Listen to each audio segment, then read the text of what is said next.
21 तारीख को रात को 11 बजे दोनों घर से निकले।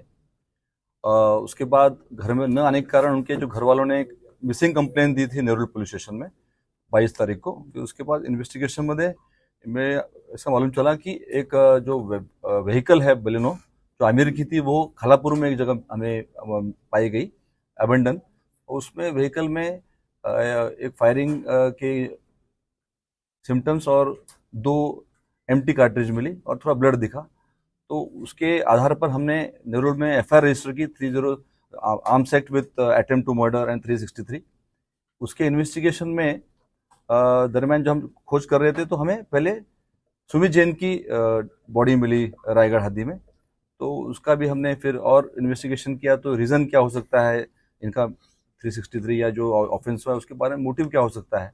तो ये पता चला कि ये दोनों का जो रियल एस्टेट का बिजनेस था और कुछ डिस्प्यूट्स थे कुछ प्रॉपर्टी के आने वाले पैसे पे, तो उससे ये हुआ है ऐसा इन्वेस्टिगेशन मिला। तो उसमें से सस्पेक्ट जो था जो उसका फ्रेंड था सुमित जैन का विठल नाकाड़े, उसको हमने पहले हिरासत में लिया और उसके पूछताछ में हमें पूरी स्टोरी जो है थोड़ी सामने आई।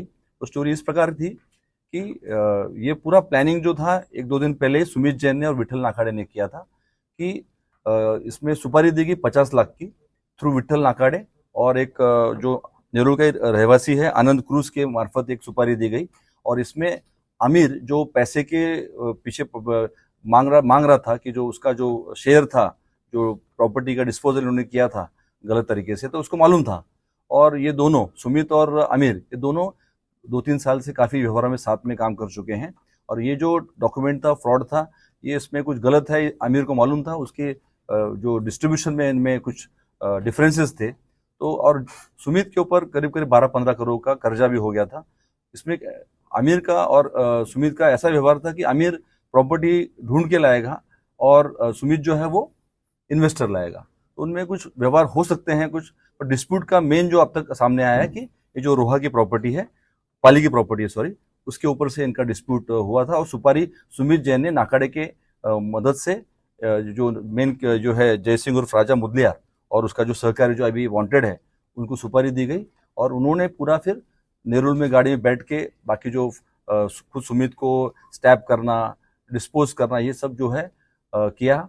और सुमित को उनकी मारने की पहली प्लानिंग नहीं थी, पर बाद में जो ब्लड लॉस हुआ एक्सेस और जो डिस्प्यूट हुआ गाड़ी में और उसमें बाद में और जो स्टैबिंग उस पर हुई पैर पे, उससे उसकी डेथ हुई, ऐसा अब तक इन्वेस्टिगेशन में सामने आ रहा है। सर ये मान के चला जाए कि अभी जो है सुमित को ब्लैकमेल कर रहा था कि तू मुझे रुपए दे दे नहीं तो तेरा नाम जो है एक्सपोज कर दूंगा समाज के सामने, इस तरह की कोई बात थी क्या? तो अभी तक इन्वेस्टिगेशन जारी है, पूरा इंट्रोगेशन हम कर नहीं पाए। जो हार्डन क्रिमिनल्स हैं इन पे मौका और 302 और करीब हर एक पे गुने दाखिल हैं, तो उन पे बिलीव करना उचित नहीं होगा। और हम इंट्रोगेशन करना चाहेंगे और कुछ अच्छे विटनेस पाना चाहेंगे और डॉक्यूमेंट देखना चाहेंगे। उसके बाद ही हम एक्चुअल मोटिव और कुछ था क्या और कोई आरोपी था क्या वो बता पाएंगे। तो ये मान के चले जाए कि शिकारी खुद शिकार बन गया, जिसने सुपारी दी थी उसकी भी मौत हो गई। और इन्वेस्टिगेशन का पार्ट है।